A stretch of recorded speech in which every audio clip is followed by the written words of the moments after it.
Greetings and happy February, Indie Warriors! I'm Barely Magic Mike, and today I want to cover 10 awesome roguelikes that you should not miss playing.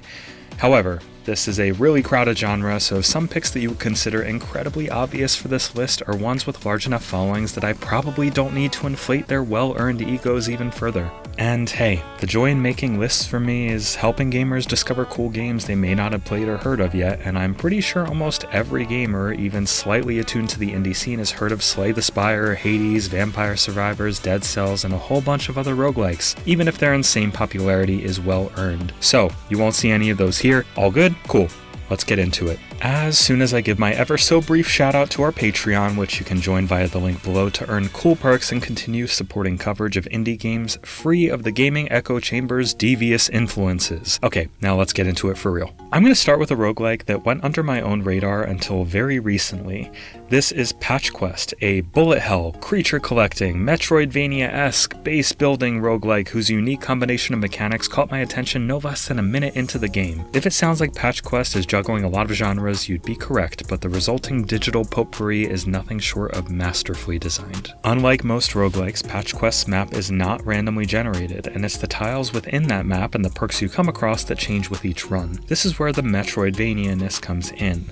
You're always trying to open up the maze-like map further, unlock shortcuts to allow you to start in different locations, and use a variety of mounts to traverse tricky environments. And these mounts are where a hefty dose of slightly Pokemon-flavored creature collecting comes into play. Most of the enemies in Patch Quest are mountable, and by using your lasso and manually encircling the enemy can you tame them and begin unlocking a series of abilities to supplement the twin stick shooting that serves as the game's core method of attack. Once you mount them, each of the 40 possible mounts has a few levels of experience to push through before unlocking all attacks, and if you like one in particular, you can send it to your base camp and have it available to call into your game at a moment's notice via a whistle. They seem to have really good hearing. Your base camp can be customized with any flora or environmental features you pin during your run, and each mount you tame and send to camp will have its own needs to keep it happy. Covering Patch Quest's enormous amount of features is simply not possible to do in a list like this, but just be aware that this game is crazy addictive, delightfully charming, bursting with content, and unlike far too many roguelikes, the perks you get in the game are substantial and feel really impactful without ever making you feel overpowered. Do yourself a favor and check this one out. Next, and arguably the highest profile game on this list, but still obscure enough that I don't hear it talked about much, Dicey Dungeons is what happens when you take Slay the Spire, improve the artwork, sorry, Slay the Spire, you know I love you, simplify the overall structure, add some dice, and replace the cards with a limited capacity inventory system of attacks. Dicey Dungeons doesn't have the complexity or longevity of Slay the Spire, and it's not trying to. What it does have is a boatload of charm and some incredibly clever design underlying its tricksy dice rolling. I think my favorite part is that when you beat a run with each character, rather than subsequent runs unlocking just being harder versions of that initial one, they'll come with crazy conditions, like one particularly nasty one that has you starting with great equipment but losing max health instead of gaining it every time you level up. This can really shift strategies around and keep you on your toes through what's bound to be a couple dozen hours of deck building and dice rolling. Dicey Dungeons won't be for everyone, but if deck building roguelikes are even slightly your jam, this one is among the best.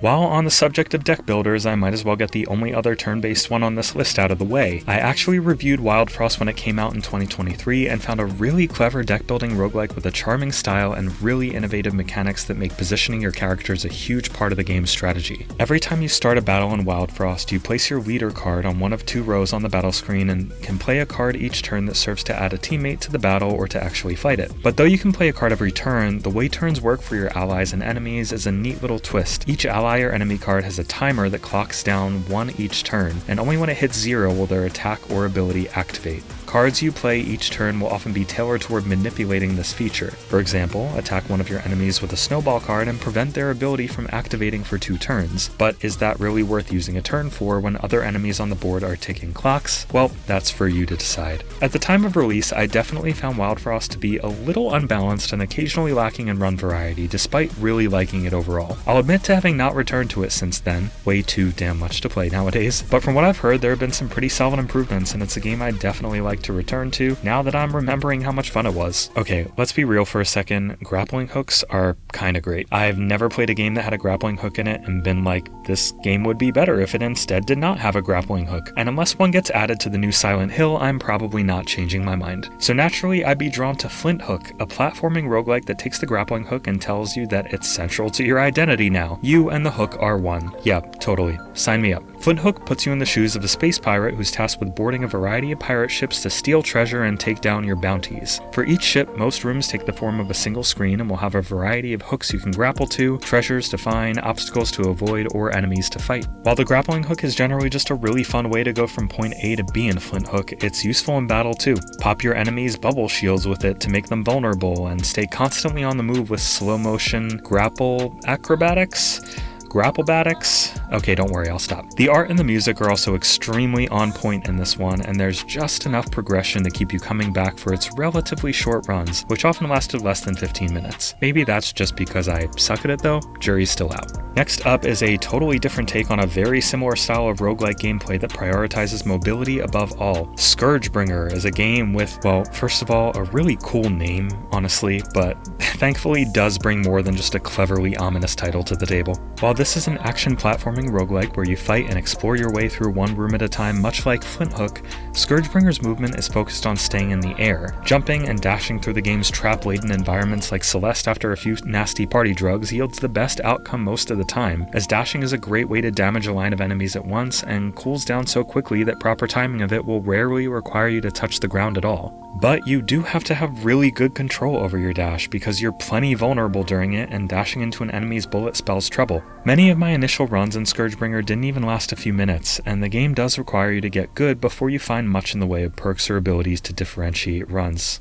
Still though, high difficulty curve aside, ScourgeBringer just feels great to play, with a freedom of movement that lets you feel like a badass dashing ninja while bringing you to your knees in submission just a few minutes later. Come on, make a sex joke out of that, I dare you. My next pick of the roguelike litter is Let's Revolution, a game that's not only hard to name aloud without feeling like it has one too many exclamation points, but also one I would personally consider the most overlooked indie of 2023, or at the very least tied with Ugly for that dubious honor. This is a minesweeper roguelike of sorts that mixes the act of not clicking mines with a turn-based approach that puts the mines on a strict turn timer before they attack. Frankly, it's a bit hard to describe without getting into the thick of it, but it should suffice to say that while I never imagined a Minesweeper roguelike that could be any better than just playing Minesweeper, Let's Revolution exceeds expectations at every possible point. The game is accompanied by a great soundtrack that's catchier than you may at first think. The artwork is gorgeous and colorful, bursting in particular on the screen of the Steam Deck OLED. Each character feels wholly unique and well balanced to create new types of strategic head-scratchers. And frankly, the half-hour-ish runs and great touchscreen controls really just make it so easy to pick up. I don't think there's a roguelike out there quite like Let's Revolution, but I demand it's successful because I need to see more games from this team. Not only is it a great hidden gem of a roguelike, but I honestly consider it one of the very best. Next, allow me just a moment of brutal honesty before I bestow a shower of compliments on The Void Reigns Upon Her Heart. If you saw this on the Steam store and skipped right past it, I wouldn't really blame you. Obviously, these things are subjective, but I was not at all a fan of this game's artwork or themes. Full of bizarrely sexual female fantasy creatures that defeat giant monsters with the power of love or something, The Void Reigns Upon Her Heart radiates a sloppily saccharine tone and looks more than a bit visually rough. Maybe you would totally love it, but needless to say, the presentation didn't do it for me at all, which is why I, a callously shallow bitch who loves himself a nice presentation, was shocked to realize I couldn't stop playing the damn thing. This is a pure bullet hell roguelike boss rush game that pits you against boss after boss in a bid to stay alive. While the bosses are, again, uninspired visually, in my opinion, I can't think of one that isn't tremendously fun to fight and boasting an incredible number of unique difficulty levels. You can fight bosses through a series of roguelike story chapters that have you equipping various perks to progress through more difficult fights, or the arcade-like quick play mode where you can practice each boss fight's various difficulty settings. The music is actually pretty great too, at least the little of it that's there and repeats fairly frequently. But above all else, let me address the elephant in the room if you're looking at the game's store page on Steam. The Void Rains Upon Her Heart has been in early access since early 2018, or almost 6 years. For literally any other game, I will call this an enormous red flag and question the decision of buying it because you're seemingly getting a game that's never being finished. But for this game, early access is meaningless. The game has had enough content and polish to be considered complete ages ago, but through the force of sheer passion, its single developer has added a consistent, massive amount of expanded content, and the amount of it here is simply staggering at this point, with 102 boss fights, each with several difficulty levels that substantially change the stakes. You're constantly unlocking new bosses as you play, and the ones you repeat are always fun to try to master. The bullet hell genre is somewhat notorious in my eyes for being light on content, and in that sense, The Void Rains Upon Her Heart spits in the face of its bullet hell brethren. Next up, did you ever wish Doom Eternal was a cyberpunk roguelike? Are your wishes for twists on titles you love never quite that specific? No matter, Deadlink may very well have you covered either way. Difficulty may be high, but the combat in Deadlink is fun as hell. It has my beloved grappling hook, of course, and a wide variety of characters with interesting abilities that need to be fully utilized to survive. It may not be a game for everyone because the game's difficulty is, again, definitely high, and you'll have to get pretty good at it to start making meaningful progress, but despite that, Deadlink is a wild ride that I can't help but continue to come back to.